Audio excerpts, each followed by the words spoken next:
Bom dia. Filipenses capítulo 2. Livro de Filipenses capítulo 2. Portanto, se por estarmos em Cristo temos algum poder, algum encorajamento de amor, alguma comunhão no Espírito, alguma profunda fraternidade e compaixão, completai a minha alegria, tendo o mesmo modo de pensar, o mesmo amor, um só Espírito e uma só atitude. Nós os identificamos como cristãos, evangélicos. Nós gostamos de falar, nós sempre estamos falando que Jesus é amor, que Ele é bom, que Ele tem poder. Isso não é novidade, é fato, todo mundo sabe que está na palavra dele. Mas só que muitas das vezes nós não mostramos este amor. Nós não mostramos o Espírito, falamos do Espírito Santo, mas não mostramos, não apresentamos. Falamos do poder de Deus, não apresentamos. Falamos da compaixão de Cristo, mas não apresentamos. Falamos da fraternidade, mas não apresentamos. Falamos em comunhão, mas não apresentamos. Nós citamos o nome do Senhor constantemente. Nós falamos ou repetimos que as pessoas sempre falam a respeito do Senhor, mas nós não mostramos isso e nem vivemos isto. Eu vejo pessoas que se dizem evangélicas, crente há anos, viverem numa eterna lamentação, resmungando, reclamando disso, daquilo outro, reclama da vida que está levando, reclama de enfermidades, reclama da família, reclama da igreja, reclama dos amigos, dos parentes, enfim, constantemente reclamando. Porque eu tomo muito remédio, por isso, motivo, por aquilo. Só sabem reclamar. Mas mesmo assim querem falar no amor de Deus, no poder de Deus. Na verdade, não conhecem a Cristo. Se elas conhecessem a Cristo, elas não viveriam nesse constante reclame. Que ela, com essa atitude dela, ao contrário, ela afasta as pessoas. Quem é que vai querer conhecer Cristo se aquela pessoa que diz que tem Cristo vive aquela situação?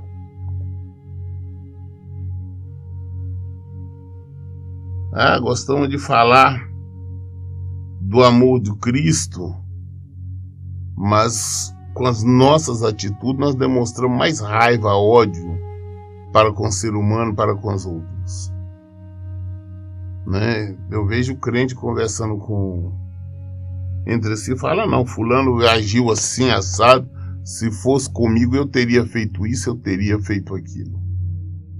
Não, isso eu não suportaria.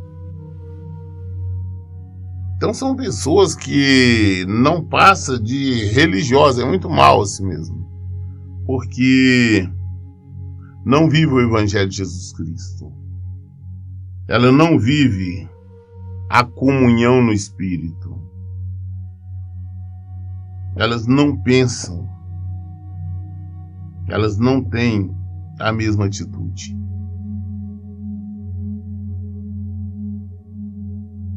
Versículo 3.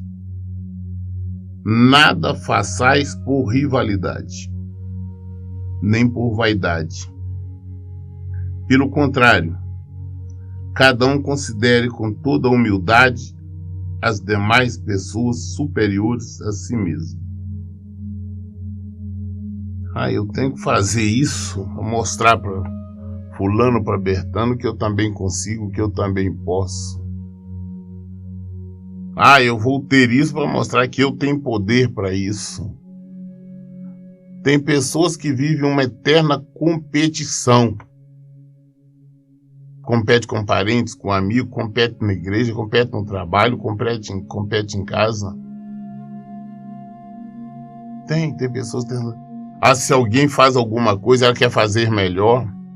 Se alguém compra um bem qualquer, ela quer ter melhor. Se uma amiga faz algo, ela quer fazer melhor. Se tem algo, ela quer ter melhor.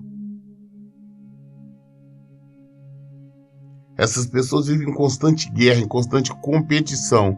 E as outras nem percebem, muitas vezes nem sabem por que ela está agindo daquela maneira. Essas pessoas, apesar de falarem que são cristãs, mas vão na igreja, elas reclamam do louvor, reclamam da mensagem, reclamam do presbitério, reclama dos obreiros, reclama de tudo, e ela se acha melhor, ela acha que ela tem condição, que ela pode fazer melhor. Não conhece a Cristo. Pessoas extremamente vaidosas, elas querem ser vistas, querem ser observadas, querem ser aclamadas, e falam conhecer a Cristo. A bem da verdade, essas pessoas, elas querem ser adoradas. E se acham superior aos outros. Só por essa atitude já demonstra que elas não conhecem a Cristo. Elas nunca viram Cristo. Porque se nós conhecemos Cristo, nós sabemos que nós temos que ser humildes. Temos que aprender o que é humildade. Como o próprio versículo nos fala, nós temos que julgar inferior às demais pessoas, que as pessoas sejam superiores a nós. Eu vejo neste mundo evangélico uma arrogância, uma soberba muito grande, onde as pessoas acham que são melhores, são superiores às demais. Pessoas acham, não, porque eu sou evangélico, eu sou crente, eu tenho o direito que é melhor daqui. Mentira, não existe essa afirmação na Bíblia, não existe essa garantia, não. Ah, não, porque eu sou evangélico, eles têm que me tratar assim, não. Ao contrário, nós somos perseguidos. Jesus falou que nós seríamos perseguidos porque o mundo nos odeia. Porque primeiro de tudo odiou a ele, odiou o nosso mestre. Então é normal, é natural nós sermos odiados. É normal, natural nós sermos perseguidos. Nós temos que aprender. Jesus deixou uma grande lição de humildade. Na Páscoa, na ceia, ali Jesus, ali antes da ceia, ali, ele tira a sua capa e pega uma toalha e começa a lavar os pés dos discípulos. Eu falei, olha, vocês não dizem que eu sou mestre? Realmente eu sou. Mas eu estou lavando vossos pés. E de fazer o mesmo. Ou seja, o mestre, ele se colocou na qualidade de serviçal. E nos mandou fazer a mesma coisa. Mas aí nós deparamos com pessoas que falam que são cristãs, mas são arrogantes. É estranho, nós vemos, por exemplo, hoje, pessoas que se dizem pastores ou outra autoridade, qualquer outro título eclesiástico, e tá lá não, porque eu posso, porque eu sou pastor fulano de tal, eu tenho esse poder, eu posso fazer, ele desafia, ele manda, ele determina, como se pudesse alguma coisa. Nós temos que entender, principalmente nós que temos a função de pastorear, cuidar do rebanho do Senhor, nós somos inferiores. O Senhor nos deu uma missão: cuidar, zelar, proteger o rebanho dele. Nós somos serviçais. Não somos superiores, melhor que ninguém, ao contrário, somos inferiores. O cristão, ele é humilde. O cristão, ele é simples. O cristão não se julga superior a ninguém. Versículo 4. Cada um zele não apenas por seus próprios interesses, mas igualmente pelos interesses dos outros.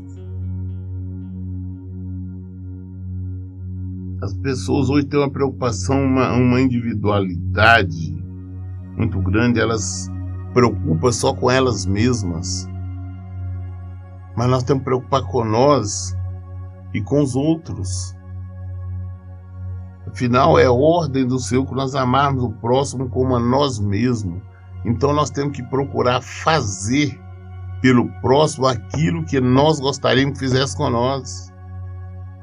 Cuidar do próximo assim como nós gostaríamos que cuidassem de nós. Aprender a amar, aprender a respeitar e principalmente entender o nosso semelhante. Saber que nós somos carne, somos factíveis de erros, podemos errar. Por isso temos que entender, compreender a fraqueza,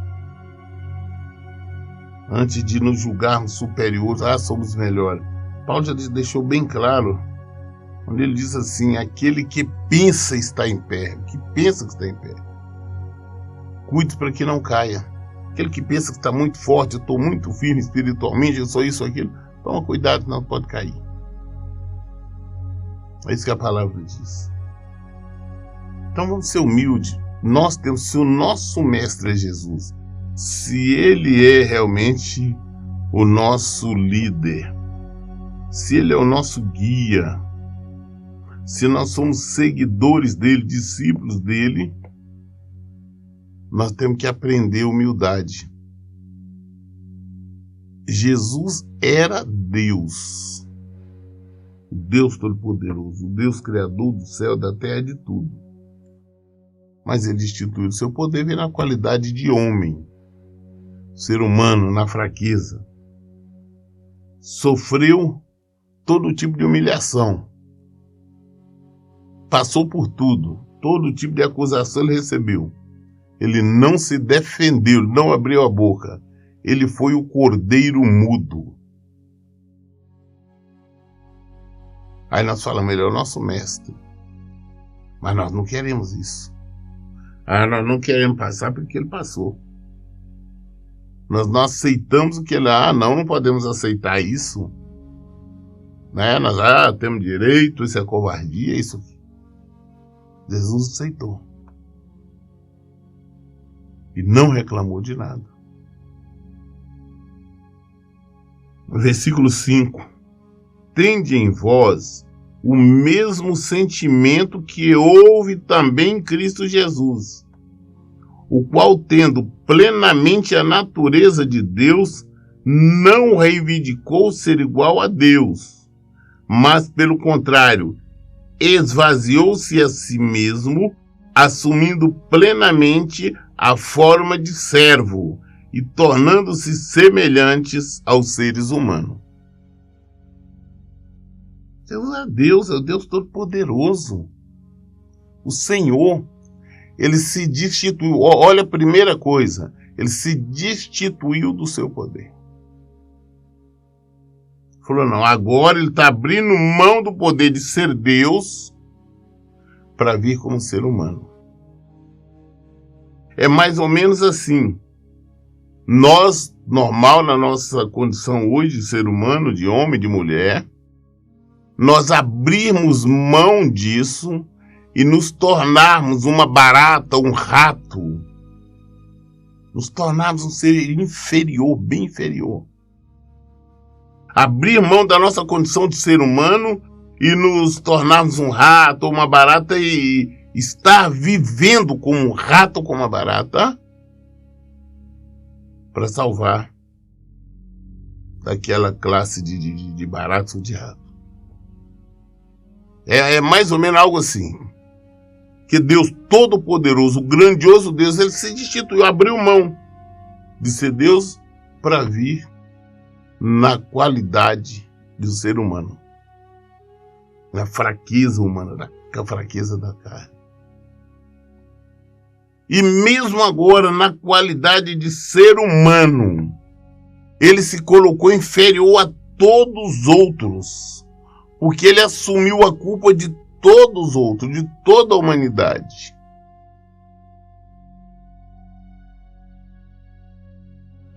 Aí ele foi perseguido, escorraçado, cuspido, escarrado, espancado, rejeitado, porque eles rejeitaram. A palavra de Deus fala que ele foi rejeitado pelos seus. Ele veio para dar vida ao povo. E mesmo esse povo que veio receber vida através dele, rejeitou. Pronto, nós vemos quando no julgamento dele, o povo pedia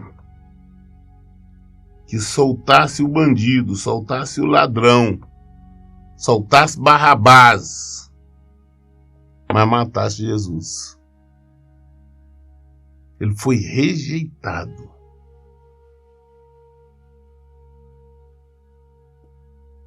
Na mesma velocidade, ele amou os seus, amou até o último momento.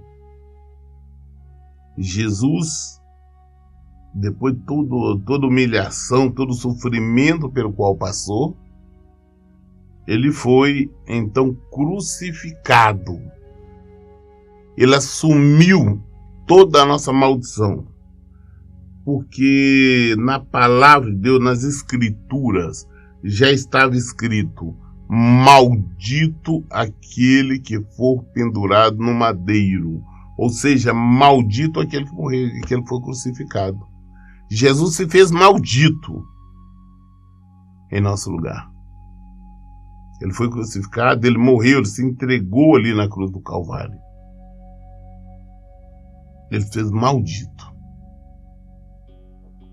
Deus Todo-Poderoso tirou o poder, abandonou o poder, veio na obediência da palavra de Deus, se tornou inferior a todos, todo sofrimento, humilhação, recebeu todo tipo de acusação, não abriu a boca para se defender e ocupou ali no madeiro ali o nosso lugar. Ele se tornou maldito em nosso lugar. Só que a palavra de Deus se cumpre. Ao terceiro dia ele foi ressuscitado. Deus Pai o ressuscitou e o colocou ele acima de todos. Não existe nenhum nome maior do que o de Jesus Cristo. E hoje ele reina para sempre. Deus Pai do todo poder a ele, tanto no céu como na terra.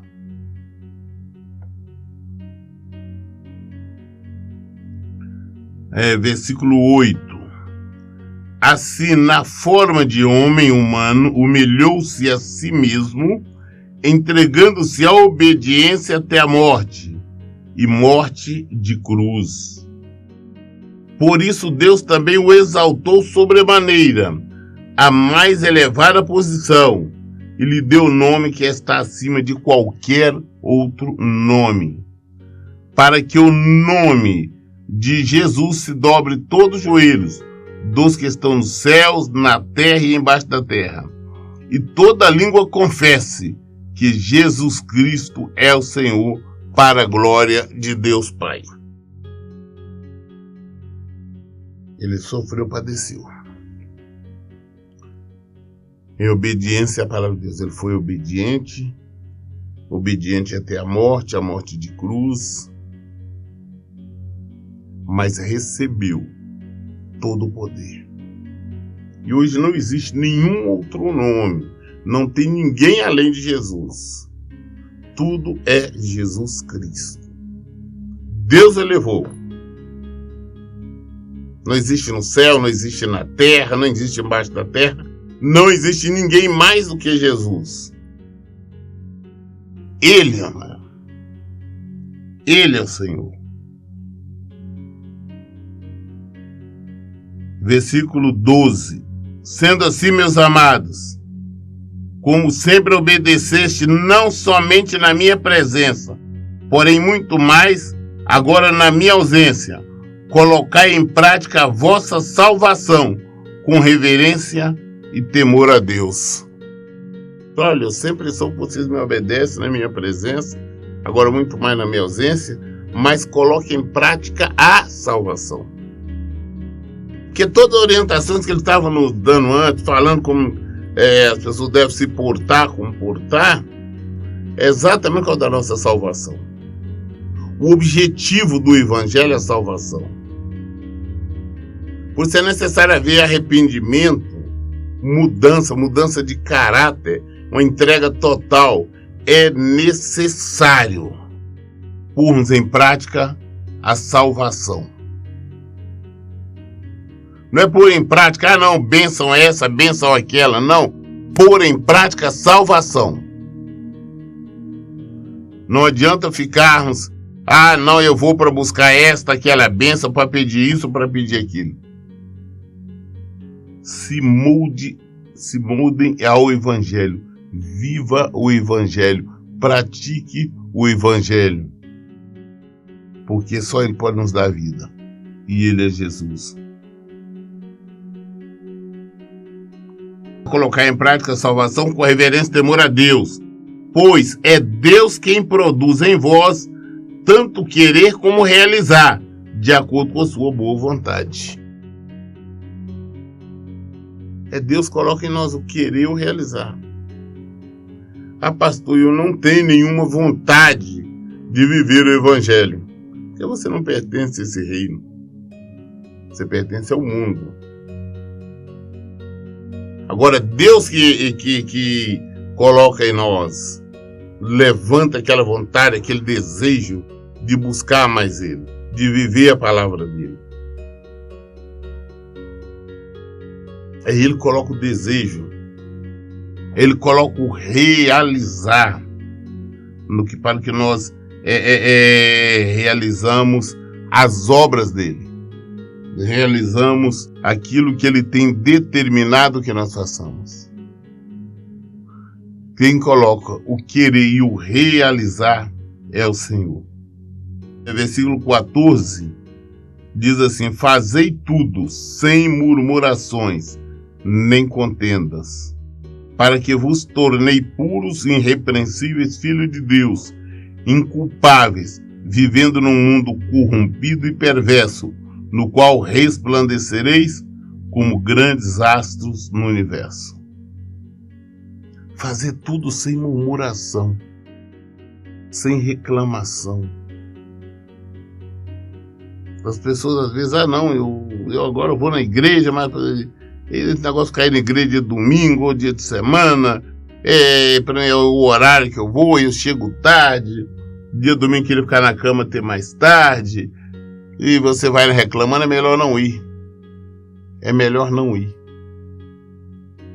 Não, tem que orar tanto tempo. Outra pessoa na igreja, qualquer 5, 10 minutinhos em pé, já acha muito, tinha que estar sentado. Parar de reclamar. Porque toda reclamação, toda murmuração é contra o Senhor. Tudo é contra o Senhor. Então temos que parar com isso, para não estarmos pecando, estarmos longe do Senhor.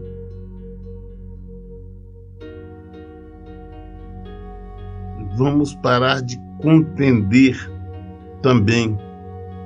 Porque eu poderia fazer assim, posso fazer assado. Não, vamos eliminar contenda. Deus não age na contenda, Deus não age na bagunça, Deus não age na confusão. O que nos tocar para fazer, vamos fazer com alegria, glorificando o nome do Senhor. É isso que temos que fazer. Fazer glorificando o nome do Senhor. Isto porque se nós fizermos assim, agirmos com alegria, agirmos com paz, com humildade, aí então nós vamos nos tornar puros e irrepreensíveis, filho de Deus, inculpáveis. Apesar de nós estarmos num mundo totalmente corrompido, nós temos que ser inculpáveis, nós temos que fazer diferença. Nós temos que ser luz. Nós temos que ser sal, nós temos que fazer diferença. A luz não se acende para colocar embaixo de um velador para ninguém ver, não. Você coloca a luz no lugar mais alto que dá para iluminar tudo. Nós temos que ser luz.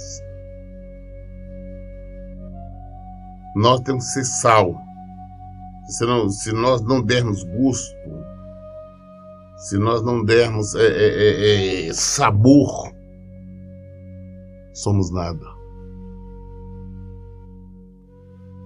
Nós temos que aceitar que o evangelho da graça é um evangelho repudiado, resistido por muitos e principalmente no nosso meio. Mas nós não podemos abrir mão de Jesus. Nós temos que estar com Jesus. Então, aconteça o que acontecer, vamos viver o Evangelho de Jesus Cristo para que nós possamos ser filhos de Deus inculpáveis. A turma fala que é filho de Deus, mas não é filho de Deus. Filho de Deus é somente quem o obedece, quem vive a palavra de Deus. O resto tudo é criatura de Deus, o resto tudo é feitura de Deus. Agora, filhos de Deus é quando nós obedecemos e vivemos em conformidade com a palavra do Senhor. Ele diz no versículo 15, como já li de novo: mas para que vos torneis puro e irrepreensíveis, filhos de Deus, inculpáveis, vivendo em um mundo corrompido e perverso, no qual resplandeceis como grandes astros no universo. Nós temos que resplandecer, foi diferença não. Quem é aquele crente, aquela crente? São eles. O ele ou ela. Não é porque fala, não é porque tem uma Bíblia grande, não é por causa do cabelo grande ou roupa, não. Mas é por causa do seu comportamento, pelo aquilo que você fala, aquilo que você vive, aquilo que você demonstra. Tem que ser por este motivo. Retendo firmemente a palavra da vida, para que no dia de Cristo eu tenha motivo de me gloriar no fato de que não fui inútil e corri e trabalhei. Retendo firmemente a palavra da vida, que é o Evangelho de Jesus Cristo, para que no dia de Cristo, quando Cristo voltar, e Ele está voltando, para no dia que Cristo voltar, eu tenha motivo de me gloriar no fato de que não foi inútil. Corri e trabalhei. Nós temos que correr, nós temos que trabalhar a palavra de Deus, viver na palavra de Deus. Nós temos que parar de querer luxo, querer conforto, querer regalias aqui. Nós temos que entender que Jesus falou: olha, o dia mau vai acontecer. Ele disse: vocês terão aflição no mundo. Nós sabemos disso, dessas perseguições, mas nós também, como Cristo, seremos um cordeiros mudo. Façamos aquilo que Ele nos manda fazer. Temos que viver o Evangelho que Ele assim determinou que nós vivêssemos. É buscando santidade, santificação, é se arrependendo, é vivendo o Evangelho de Jesus Cristo. Isso que é necessário. Versículo 17. Contudo, ainda que a minha vida esteja sendo derramada como oferta, juntamente com sacrifício e o serviço proveniente da vossa fé, alegro-me e bem me congratulo com todos vós. E pelo mesmo motivo, alegrai-vos e acompanhai-me neste júbilo. Ainda que minha vida estivesse sendo contada, ainda que eu estivesse sendo chamado, ainda que eu esteja de partido, mas eu me contento com vocês, por vocês viverem o Evangelho, por vocês praticarem o Evangelho de Jesus Cristo. Nós temos que saber que, como cristão, nós temos que estar firme, pregando, vivendo o Evangelho até o último instante, até o momento que o Senhor nos chamar. E sempre agindo com humildade, com sinceridade, com misericórdia, perdoando sempre, porque o Senhor nos perdoará se nós perdoarmos.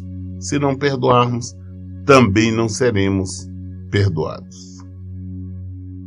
Nós demos o livro de Filipenses, o capítulo 2, até o versículo 18.